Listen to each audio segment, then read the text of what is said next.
Yeah, I know we're jumping around a little bit here, but that's always sort of been the format of the channel, so I apologize for y'all who were looking for consistency in the choices. Today, we are continuing 1 year later, talking about prospects who were drafted in the NHL Draft in 2022, and going over everything from how things went in the draft back then to where they are today. We'd already made 2 videos on Logan Cooley, 3rd overall pick, and Juraj Slafkovsky, 1st overall pick. So, it makes all the sense in the world to complete the trifecta of top 3 talents and go over the 15th overall pick, Jonathan Lekkerimaki.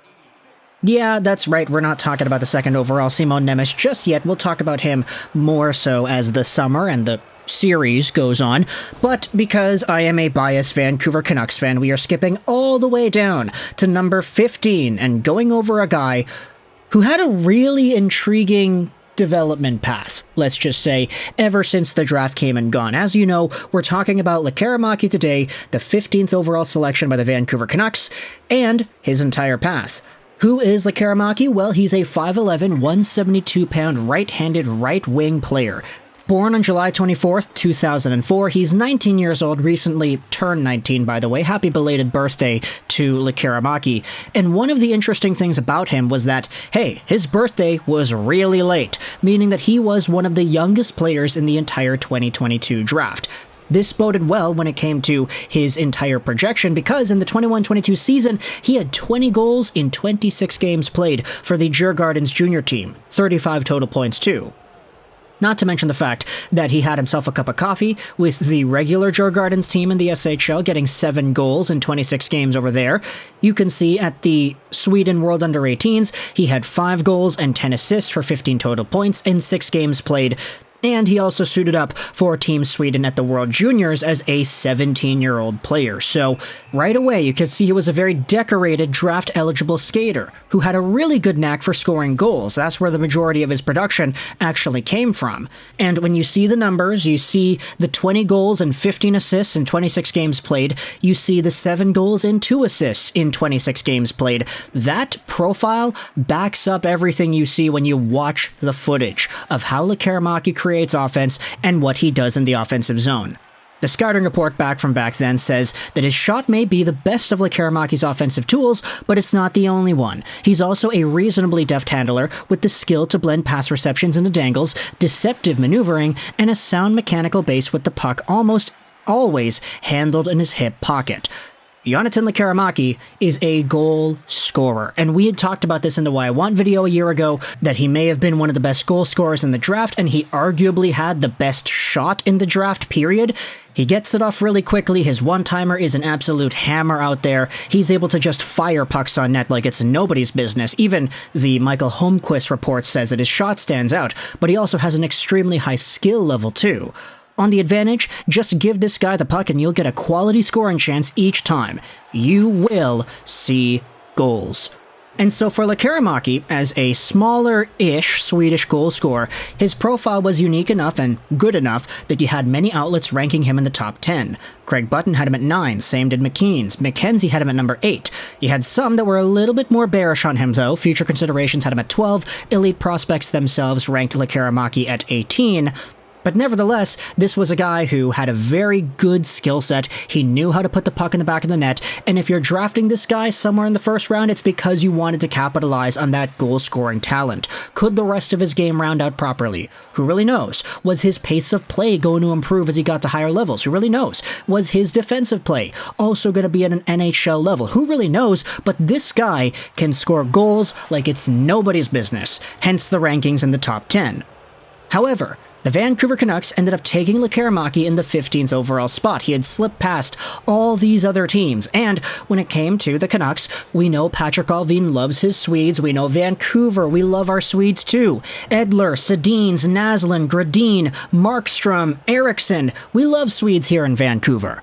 And so, when the Canucks took Lekkerimaki, not only was it seen as a reasonable pickup from the type of personnel this team usually acquires, but when it comes to the projection, hey, they just picked up a top 10 guy at 15th overall. How could you not like that? They picked up a top goal-scoring prospect, too. This would be seen as a pretty good line mate with Elias Pettersson once everything is said and done. If they're able to develop and progress together, then that's ultimately the best case scenario, right? However, when it comes to Lekkerimaki and his development, the season after was a really big setback. You see, he had a lot of injuries that he was dealing with. He also had mononucleosis, which derailed him for a good chunk of the year. And as a result, the games played and the sample size just wasn't there. He played with the Djurgården's Junior 20 team, yes, and he had 5 points in 2 games over there, but in the regular Allsvenskan with Djurgårdens, who had gotten demoted from the SHL, Lekkerimaki actually had the same amount of points as last year in more games. Last year, in his draft-eligible season, he had 9 points in 26 games in the SHL. This season, 9 points, 29 games played for the same team in a lesser league. So there technically was a decline here in terms of what Lekkerimaki had accomplished. At the World Juniors, he had 1 more point, 4.7 games played, but as we had said, he had been spending the entire season battling through injuries and getting his health back up to speed. So this entire season wasn't really a great indicator as to how talented of a prospect he really was. However, towards the end of the season, this is where things started to look up for Lekkerimaki, because in the qualifications and the playoffs for the Allsvenskan, Lekkerimaki had 15 points in 15 games played, 5 goals, 10 assists. Now, sure, the goal-scoring touch has not necessarily been there to the same capacity as he had last year. But Lekkerimaki started to show off a lot more of the playmaking to his game, a lot more of the offensive awareness, knowing that he's not just a one-trick pony who can fire pucks on goal and have them go in every time. He can create offense, he can work off his teammates, and he shows up to play when the games matter the most. That's what we had learned from the SHL qualifications. Now, next season, Lekkerimaki is not going over to Djurgårdens once again. He's being loaned over to the Örebro Hockey Club, and this is going to be a good test for him to finally see what he can do in mainstay SHL competition. Who knows if Örebro's actually going to play him somewhere in the middle of the top 6, but Lekkerimaki is a prospect whom, based off of the talent we had seen at lower levels, he should be in a position to maybe get that opportunity. It's just a matter of what he does with it. Again, we've talked about this over the course of the past few years. When it comes to guys in the SHL, you're not necessarily going to expect the best point production ever. Not everybody can be Elias Pettersson, where you're literally the best player in the league at 18 years old. Some guys, like Lucas Raymond for example, are given lesser minutes, lesser roles, and as a result, they don't produce much, but once they come over to the NHL, they really start to show their worth. To help us out, we're going over on an article published on July 3rd, so a month ago, by Ian McIntyre on Sportsnet. Canucks prospect Lekkerimaki is making strides after a difficult year. This is what Ryan Johnson said, the Canucks director of player development at Canucks Summer Camp. Lekkerimaki never got a break last year. Coming out of the draft and going right into the World Juniors and all the expectations, we really felt that he didn't have any time to decompress and just to be. It's a big difference in his demeanor from last year, where he just looked like he had been through a lot, and he had. He just looks much more comfortable in his own skin. He faced a lot of adversary, Johnson said, which again, for a young man to get through that and then finish off the way he did, I think will give him an extreme amount of confidence moving forward. We were proud of him because he faced a lot in the span of 8 months. He's a guy that we just want to give the right guidance to, but it's going to take time for him to get stronger naturally. It's not going to be an overnight thing. But obviously, we think very highly of him and are still excited for his future with us. And so when it comes to Lekkerimaki, this ultimately is an experiment here.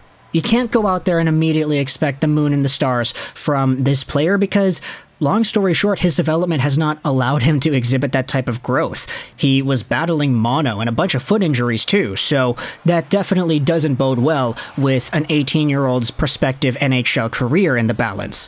So for next season, this is really hopefully going to be the breakout year for Lekkerimaki. It's going to depend on a few things. It's going to depend on deployment. It's going to depend on where Örebro decides to use him, how often they decide to use him, what's his ice time going to look like in the SHL. But if his junior scoring is able to translate to higher levels of play in Sweden, just as it had with the Allsvenskan earlier in the playoffs last season, then Vancouver Canucks fans, we may be in for a treat. It's tough to really remember the last time Sweden had a purebred #1 goal scorer through and through. Like, sure, there are guys that can produce goals, but it's tough to find those rockets, you know? The Ovechkins, the Caulfields, the Matvei Michkovs, the guys who make their bread and butter because of their shot and because of their goals. Could Lekkerimaki be the next one?